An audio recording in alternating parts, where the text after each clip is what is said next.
Il a aimé un acte en vérité comme Saint Jean vous l'a recommandé dans les livres. Parce que l'amour de Dieu et l'amour du prochain sont indissociables. Ils sont les deux faces d'une même vérité. Parce qu'être chrétien, c'est mettre en pratique l'évangile. L'évangile de la vie, de l'amour, de la paix, de la justice. Tous les jours de sa vie, jusqu'au bout des on parlait toujours, bien entendu, de la mer, des bateaux de guerre. On était gentils garçons comme tout. Malheureusement, il a été touché, malade. Il est arrivé quand même à un âge de 84 ans, je pense, oui. On n'est pas éternel, bien entendu, un jour ou l'autre. C'est ça la vie. C'était la source qui est quand même, c'est la souffrance des fois, qui est en trop. Quand il faut partir, mais enfin, c'est comme ça. C'est la vie. Ça ne change pas, ça ne changera jamais, c'est toujours comme ça. Et voilà. Albert Sagols est né à Banyuls en 1925. Il y a vécu toute sa vie, près de la mer, aux côtés de ses parents, puis de sa femme Lucette et de ses enfants, au Grand Hôtel, maintenant disparu, mais dont beaucoup de Banyulins ici présents se souviennent, puis près de l'établissement.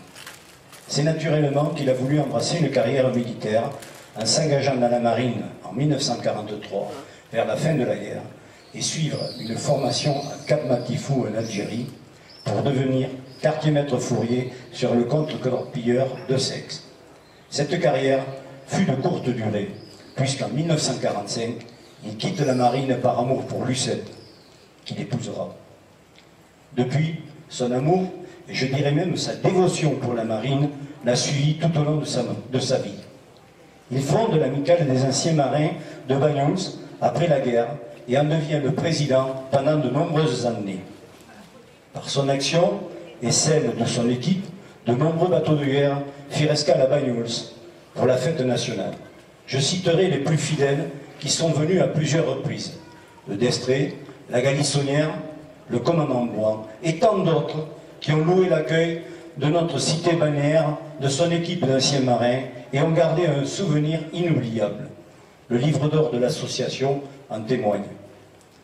Je garderai cependant le souvenir de l'escale du porte-avions en Romanche que, dans notre tramontane, je dis bien dans notre tramontane, a poussé à quitter son mouillage et le désarroi d'Albert et de ses compagnons qui avaient préparé cette venue avec une débauche d'énergie insoupçonnable et que le survol de 3 alizés, avions de recherche ASM, catapultés depuis le PA, n'ont pas consolé. En 1974, Albert crée la préparation militaire marine, qui deviendra quelques années plus tard la préparation militaire marine Jean-François Faure. Son fanion est sur l'avant du cercueil en son honneur. Jean-François Faure était un quartier-maître radio de Port-Vendre, disparu à bord du sous-marin Minerve. Il a été aussi correspondant du bureau de recrutement marine de Béziers et a permis ainsi à de nombreux Banyulins, jeunes Banyulins, d'effectuer leur service militaire dans la marine ou, comme moi, d'y entrer et d'y faire carrière. Il a été aussi le président de l'association départementale de l'ensemble des amicales d'anciens marins, marins anciens combattants des Pyrénées-Orientales. Le 23 juin 2009, lors du parrainage de la flottille d'hélicoptères 31F par la ville de Banyuls, Albert est honoré par la municipalité et les habitants par une esplanade qui longe le laboratoire Arago et porte désormais son nom, ce qui le remercie de toutes les actions qu'il a menées pour la marine et les marins. Ses mérites sont aussi récompensés par l'octroi de la médaille de chevalier dans l'Ordre national du mérite. Voilà, chers amis, un peu de mots et beaucoup d'oubli, ce qu'a été et fait Albert Sagols. Pour nous, les anciens marins, c'est pourquoi qu'avec beaucoup d'émotion et de respect, je te dis adieu Albert. Bon vent et bonne mer, comme on dit dans la marine. Repose en paix, toi le marin, honnête et généreux. Nous ne t'oublierons pas. Ton arrière-petit-fils Valentin, ici présent, actuellement second maître fusilier marin, est sélectionné pour le stage de commando nous incite à penser que ton exemple et ton dévouement pour la marine resteront aussi dans toute ta famille. Allez, calmement dans la nuit, rejoindre sa fille. Ces quelques mots pour nous annoncer la triste nouvelle ressemblent à ceux qu'aurait pu écrire lui-même Albert. Simple, sobre, plein d'émotion et de tendresse. C'est à sa famille que je veux m'adresser, à ses enfants, Michel, Laurent, Marie-Françoise, qui nous ont malheureusement quittés trop tôt, et bien sûr à l'ensemble de ses petits-enfants et arrière-petits-enfants. Albert symbolise bien cette famille. Il l'incarne par les valeurs qu'il vous a transmises. Et quelque part, vous avez eu de la chance d'avoir un tel homme dans votre famille. Famille connue, faisant partie de l'ADN de Banyuls. D'ailleurs, que serait Banyuls sans ces grandes familles qui l'ont composé? Et la famille Sagols compte. Elles ont, par leur implication, dans notre vie, façonné cette ville. Cet homme à qui nous rendons hommage aujourd'hui est une personne qui a compté à Banyuls.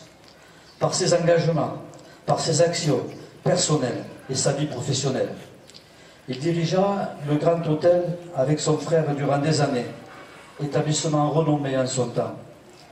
Je garde cette période de cette hôtellerie qui me semble a disparu, j'avais écrit en partie, je pense totalement, celle où nous étions confrères et non concurrents, où on se respectait, où l'on se dépannait. Et avec Michel et Laurent, dernièrement, on se rappelait combien de fois pendant les services on prenait la mobilette ou la 2 chevaux pour aller chercher du pain, des moules, que je sais, dans le restaurant d'à côté, parce qu'il y avait vraiment cette fraternité entre ces hôteliers. Cette période où les clients étaient plus que les clients, où on les connaissait, on connaissait les familles. Ils étaient accueillis en amis, ils étaient fidèles, se succédaient de père en fils, souvent avec les mêmes, des fois fâcheuses habitudes.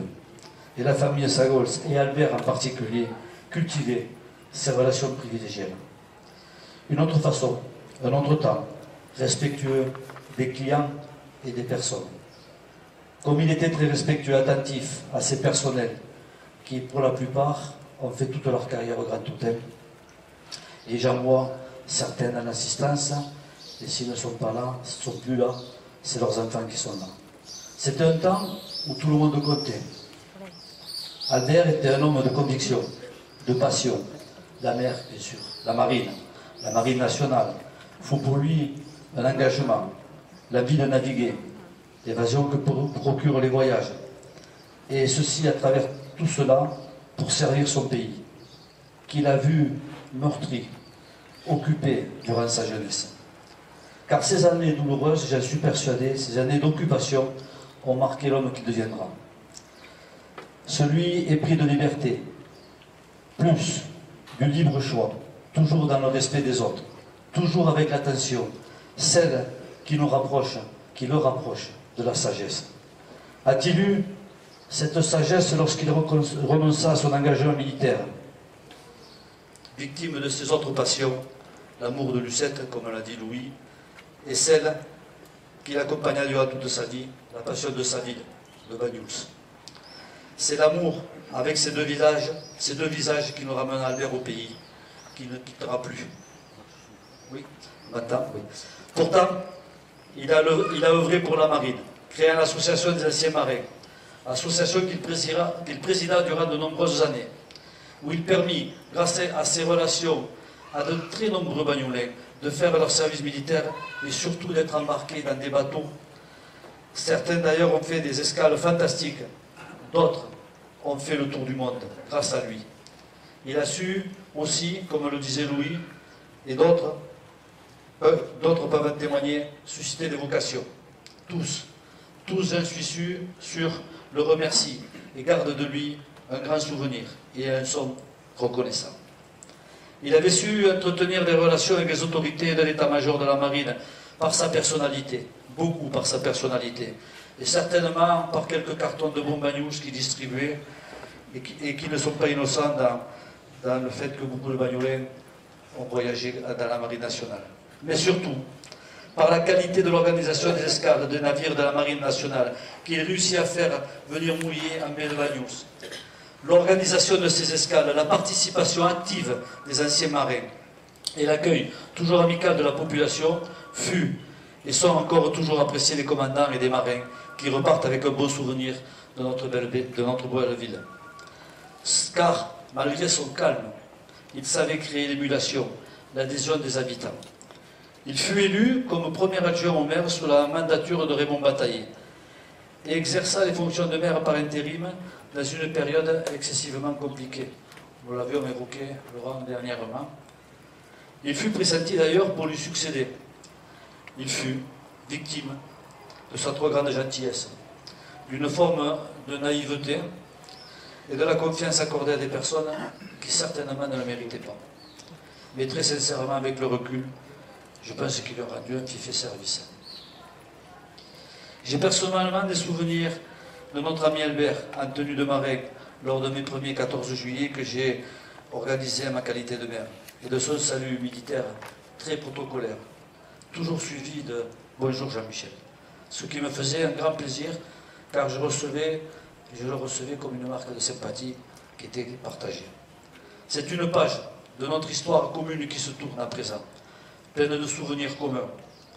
Comment ne pas nous souvenir de ce couple, de ces belles personnes, de nos premiers pas à l'école, derrière la mairie, avec Madame Sagols.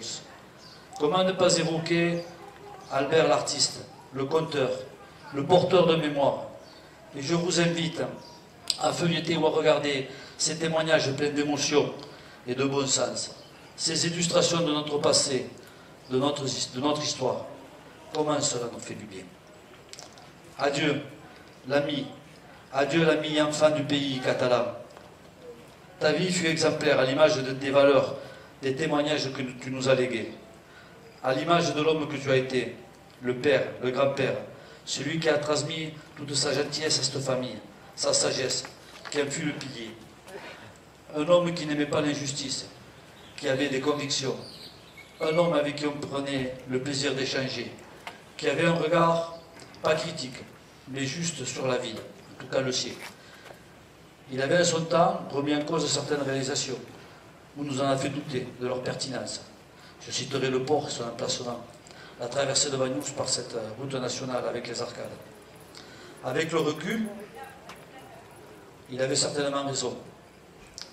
Mais il rajoutait lui-même, avec beaucoup de sagesse, que les concepteurs de l'époque l'avaient imaginé avec les impératifs de cette époque. Et finalement, il avait un jugement plutôt compréhensif, en tout cas pas acerbe. J'avais personnellement une grande tendresse envers Albert Sagols. Il m'inspirait le calme, une certaine hauteur de vue, une référence pour nous. Je te souhaite, Albert, bonne mère dans ce voyage, en espérant que de nombreux Albert Sagols viennent enrichir notre ville. La valeur d'un homme ne se mesure pas à son argent, à son statut ou à ses possessions. La valeur d'un homme réside dans sa créativité, son courage, son indépendance et sa maturité. Toutes mes condoléances. Moment.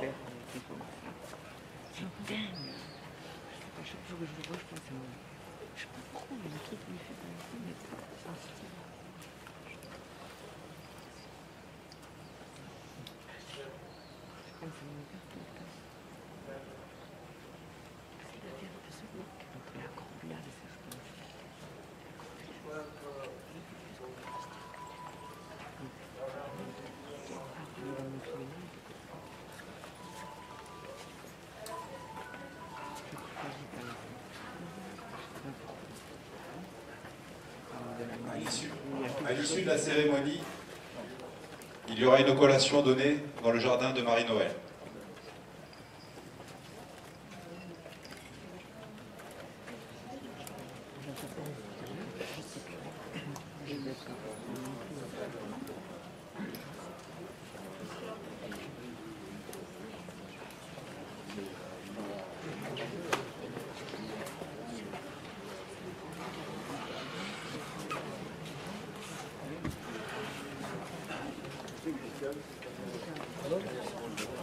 Ouais, non.